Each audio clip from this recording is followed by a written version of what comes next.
Second and most important gland is pituitary gland. तो मेरे प्यारे बच्चों, ये पिट्यूटरी ग्लैंड भी हाइपोथैलेमस के बेस को अटैच्ड होती है। ब्रेन में ही ये पार्ट है हाइपोथैलेमस, उसके बेस को अटैच्ड है पिट्यूटरी ग्लैंड। पिट्यूटरी ग्लैंड का दूसरा नाम जो बुक में दिया नहीं है लेकिन आपको ध्यान में रखना है, हाइपोफाइसिस। हाइपोथैलेमस अलग है, हाइपोफाइसिस अलग है। हाइपोफाइसिस मतलब पिट्यूटरी ग्लैंड, पहले तो ये ध्यान में रखना है। हमारी बॉडी की सबसे छोटी स्मॉलेस्ट एंडोक्राइन ग्लैंड मतलब है pituitary gland. Largest endocrine gland है थायराइड ग्लैंड, लीवर नहीं, लीवर एक्सोक्राइन ग्लैंड है।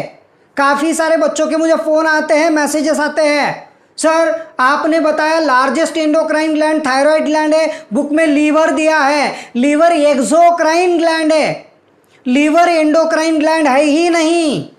क्लियर? सो स्मॉलेस्ट एंडोक्राइन ग्लैंड हमारी बॉडी की है पिट्यूटरी ग्लैंड।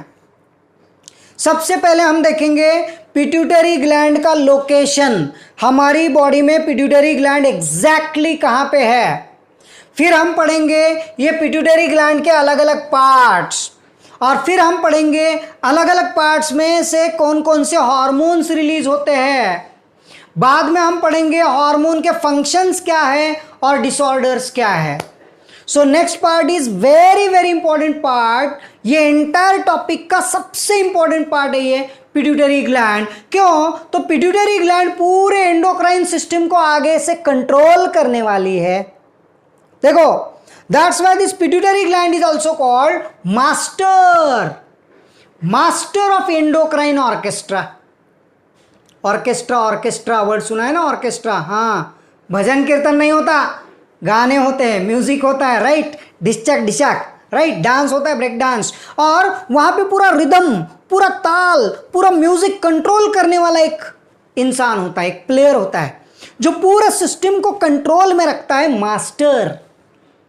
जैसे सर्कस में होते थे पहले मास्टर्स, रिंग मास्टर, सब एनिमल्स को कंट्रोल में करते हैं, वैसे हमारी बॉडी के रेस्ट पूरे एंडोक्राइन ग्लैंड्स को कंट्रोल करने वाली है pituitary gland. That's why it is called master gland. It is also called executive officer. Pituitary gland is also called executive officer of endocrine system. Pituitary gland बहुत small है, इसका exact location आप मेरे चेहरे के ऊपर देखो, ये आईज और ये नोज दोनों के बीच में सेंटर है, यहां से एग्जैक्टली पीछे, बैक साइड, यहां से पीछे, राइट। तो नेजल बोन के पीछे यहां पे ब्रेन का फ्लोर, डायंसेफेलॉन का फ्लोर है हाइपोथैलेमस के नीचे, राइट। सेरेब्रम या हाइपोथैलेमस को अटैच्ड है पिट्यूटरी ग्लैंड।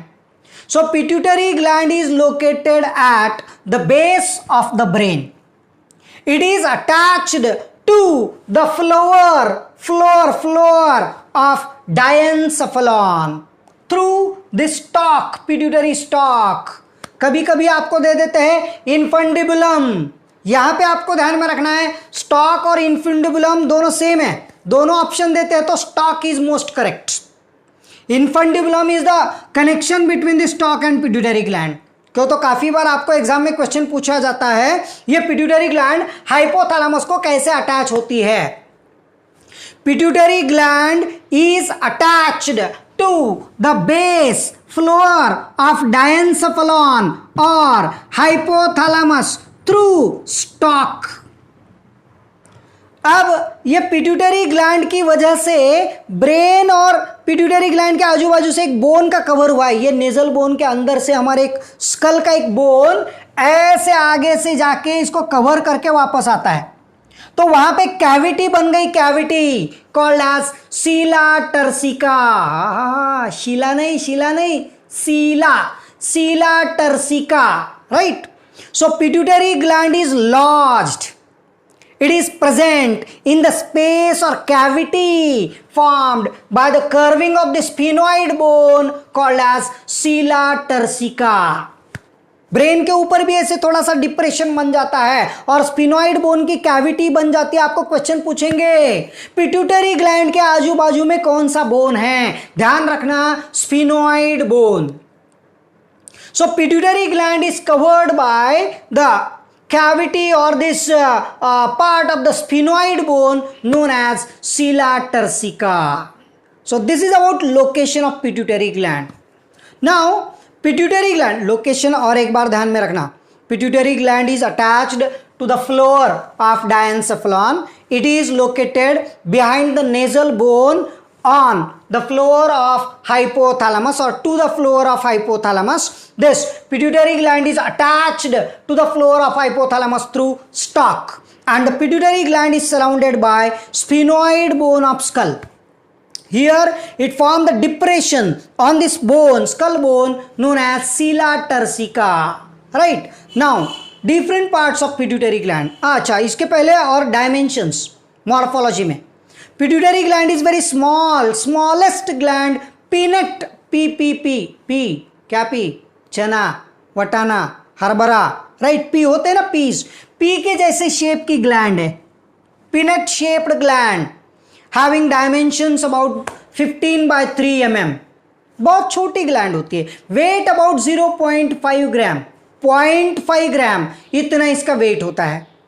इट इज, अभी कुछ बुक्स में दिया है ड्यूअल ओरिजिन, आप प्रोबेबली ध्यान में रखो ectodermal in origin. Pituitary gland का ओरिजिन दो अलग अलग पार्ट से हुआ है, ध्यान रखना, बुक में एक्सप्लेनेशन नहीं दिया है।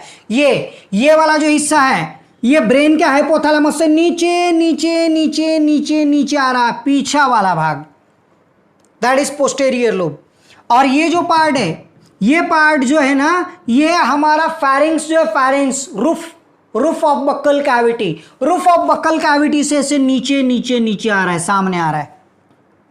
सो दो अलग अलग पार्ट से बन रही है पिट्यूटरी ग्लैंड। ये जो एंटेरियर लार्ज लोब है पिट्यूटरी ग्लैंड का, it arise from the roof, pharyngeal roof of the buccal cavity, right? While the posterior lobe of pituitary gland arise, it's a downward growth of this hypothalamus. But entirely आप यहां पे ध्यान में रख सकते हैं, this is ectodermal in origin, ऐसे भी दिया है। क्यों?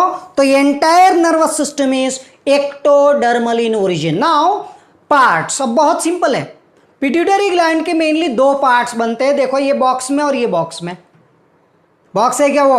नहीं, राइट, ये डिजाइन सर्कल स्काई, ये डिजाइन, राइट। इसके अंदर दो पार्ट लिखे हैं, नाम, कॉमन नेम क्या है पिट्यूटरी ग्लैंड के लिए? Hypophysis, hypophysis, hypophysis. ये एंटेरियर वाला है, सामने वाला हिस्सा है कॉल्ड एज एडिनोहाइपोफाइसिस, ये पीछे वाला हिस्सा है called as neurohypophysis. So first thing, pituitary gland is mainly divided in two parts, adenohypophysis and neurohypophysis. Adenohypophysis is anterior and large part of pituitary gland. This adenohypophysis arise or develop from the roof of buccal cavity. Anterior extended expanded part of this adenohypophysis is also called Rathke's pouch. यहाँ पे लिखा, pouch के लिए word नहीं थे, जगह नहीं थी, तो यहाँ पे लिख रहा हूं मैं, this is also called Rathke's pouch.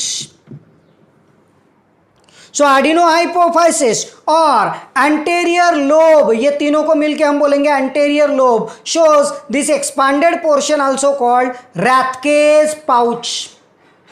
Clear?